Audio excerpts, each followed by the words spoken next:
느헤미야 8장 1절에서 18절까지 말씀을 살펴보도록 하겠습니다. 느헤미야의 전반부인 1장에서 7장이 느헤미야의 포로 교환과 예루살렘 성벽 재건에 대해 기록한다면 후반부인 8장에서 13장은 이스라엘의 언약 갱신과 개혁에 대해 말씀합니다. 본문은 이스라엘의 7월의 두 절기 나팔절과 초막절 준수에 대해 언급합니다. 1절에서 12절은 모세의 율법 낭독입니다. 일곱째 달이 되자 지옥과 성별 나이를 초월하여 모든 백성이 마치 한 사람같이 한 마음으로 수문화 광장에 모였습니다. 느헤미야의 강연한 명령에 의한 것이 아니라 이스라엘 백성들의 자발적인 모임입니다. 보통 절기 행사나 종교 집회는 성전에서 이루어졌습니다. 그럼에도 불구하고 수문화 광장에 모인 것은 참석자들이 너무 많아 성전뜰에 수용할 수 없었기 때문인 것으로 보입니다. 수문은 예루살렘 독종 성벽이 있었던 성문으로 그곳에는 많은 사람들이 모일 수 있는 넓은 장소가 있었던 것 같습니다. 모인 백성들은 학자 에스라에게 여호와께서 이스라엘에게 명하신 모세 율법책을 가져오기를 청합니다. 백성들은 예루살렘 성벽을 재건함으로 민족적 연대의식은 강화되었지만 아직 해결되지 않는 목마름이 있었습니다. 바로 하나님의 말씀입니다. 하나님의 백성으로 살기 위해서는 하나님의 뜻과 계획을 분명히 알아야 했기에 율법에 능통한 학사 에스라로 하여금 율법책을 가져와 낭독해 주기를 요청한 것입니다. 성벽 재건 이후 이스라엘 백성들은 하나님의 말씀 앞에 섭니다. 말씀 앞에 선다는 것은 이스라엘의 중심이 어디에 있어야 하는지를 잘 알려주고 있습니다. 오늘 우리의 모습은 어떠합니까? 무엇에 목말라 합니까? 신앙적 열정은 말씀에 대한 갈급함으로 이어져야 합니다. 하나님의 백성은 하나님의 말씀에 목말라 해야 하고 풍성한 생명력 있는 말씀을 갈망해야 하는 것입니다. 백성들의 요청에 에스라는 일곱째 날 초하루에 율법책을 낭독합니다. 유대 종교력으로 7월 초하루는 나팔을 불어 특별한 성회로 보이는 나팔절입니다. 이날은 수송아지 하나와 수양 하나와 1년 되고 흠없는 수당 7으로 번제를 드리고 소제를 드릴 뿐 아니라 수점소 하나로 속죄제를 드리는 날입니다. 또한 7월 1일은 유대 민간력으로는 새해가 시작되는 첫날입니다. 새해 첫날 이스라엘 자손들은 모든 노동을 금하고 남녀노소가 모두 함께 모여 이날을 하나님께 드림으로 한 해를 하나님의 뜻에 합당하게 살기를 결단하였습니다. 에스라는 수문화 광장에서 남자든 여자든 알아들을 만한 모든 사람에게 새벽부터 정오까지 큰 소리로 율법을 읽어주자 백성들은 모두 율법책에 귀를 기울입니다. 저자는 모든 사람이란 표현을 반복하여 사용하므로 공동체 전체가 하나 되어 말씀 앞에 섰음을 강조하고 있습니다.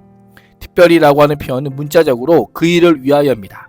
에스라는 백성들 앞에서 율법을 낭독하고 가르치기 위해 사전에 준비하여 만든 강단에 섰습니다. 에스라의 하나님 율법이 펼쳐지는 순간 이스라엘 모든 백성들은 그 앞에 일어서며 선포된 율법의 말씀에 복종하고 말씀에 따라 행할 것을 다짐합니다. 이스라엘가 위대하신 하나님 여호와를 송축하자 백성들은 모두 손을 들고 아멘, 아멘하고 응답하고 엎드려 얼굴을 땅에 대고 여호와께 경배합니다. 모든 백성이 하나님에 대한 절대적 신뢰와 복종과 경배 행위로 화답한 것입니다. 우리의 모습은 어떠합니까? 하나님의 말씀을 읽을 때, 하나님의 말씀을 들을 때 선포되는 하나님의 말씀에 대한 온전한 청종의 자세를 갖추어야 합니다.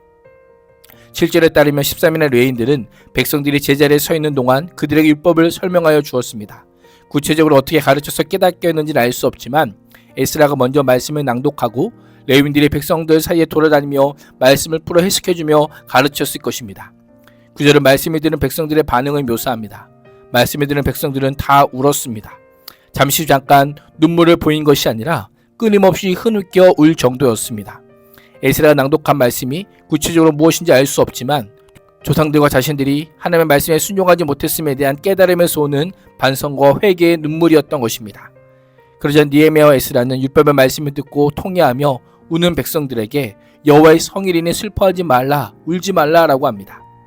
성일의 근거를 여호와 하나님께 두며 오늘은 거룩한 날이다. 너희 하나님 여호와께 속한 바로 그분의 거룩한 날이라라고 선포합니다.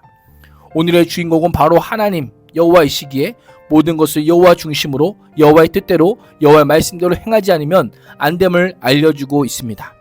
오늘은 유대 종교력으로 7월 1일 나팔절로 유대 민간력으로는 새해 첫날을 하나님께 드림으로 그 밖에 다른 날도 하나님의 날임을 고백하고 하나님의 뜻대로 살기로 다짐하며 자신이 하나님의 백성임을 확인해야 했던 날인 것입니다. 그래서 10절은 여호와를 인하여 기뻐하는 것이 너의 힘이니라 라고 선포합니다. 말씀의 궁극적인 목적은 우리를 정죄의 자리에 묶어두는 것이 아니라 하나님의 은혜와 기쁨으로 이끄는 것임을 알려주고 있습니다. 눈물의 회개로 끝나는 것이 아니라 회개 이후 말씀으로 인한 은혜와 기쁨이 참된 복음의 능력임을 알려주고 있습니다. 말씀을 들은 후 백성들은 음식을 나누며 잔치를 벌였습니다. 모든 백성은 말씀을 밝히 알았기에 자신들의 초소로 돌아가 먹고 마시며 나누어주고 크게 즐거워하는 기쁨의 잔치를 베풉니다. 공동체가 하나님의 말씀을 통해 하나님을 만나고 하나님의 은혜를 깨닫게 되면 기쁨을 회복하는 공동체로 세워지게 됩니다.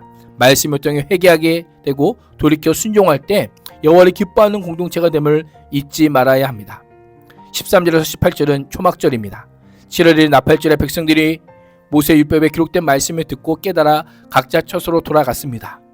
그 이튿날 모든 백성을 대표하는 각 가문의 어른들이 제사장들과 레위 사람들과 함께 율법의 말씀을 밝히 알고자 하여 말씀을 면밀히 살펴보는 가운데 초막절 규례를 발견하게 됩니다. 초막절은 이스라엘 백성들이 출애굽한 이후 40년간 광야에서 장막을 치고 살았던 때를 기념하는 절기로 유대 종교력으로는 7째 달 15일부터 일주일 동안 초막을 짓고 그 안에 거하며 광야 장막 생활을 기념하였습니다. 하나님께서 이스라엘과 함께 하셨고 모든 삶에 하나님의 은혜와 인도하심에 달려있었으므로 절기를 지키며 고백하였던 것입니다. 그러나 바벨론 포로기 동안은 초막절은 율법의 규정에 따라 엄격하게 지켜지지 않았습니다.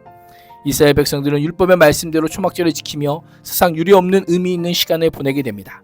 17절은 당시 초막절에 참여한 사람들의 반응을 단지 크게 즐거워한 것으로 묘사하지만 원문에는 크게란 의미와 함께 심이라는 부사까지 사용하여 그들의 벅차오르는 감격을 보다 생생하게 묘사하고 있습니다.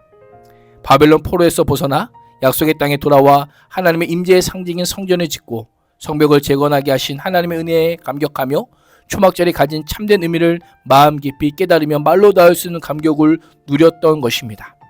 성벽뿐 아니라 내면적으로 율법을 실천하며 순종함으로 하나님의 백성으로서의 정체성을 회복하며 하나님께서 주신 기쁨이 넘쳤던 것입니다. 그렇습니다. 오늘날 우리 또한 신앙적 외형을 넘어 내면적으로 말씀을 실천하고 순종함으로 우리 안에 참 기쁨과 감사가 넘칠 수 있기를 주님의 이름으로 축복합니다.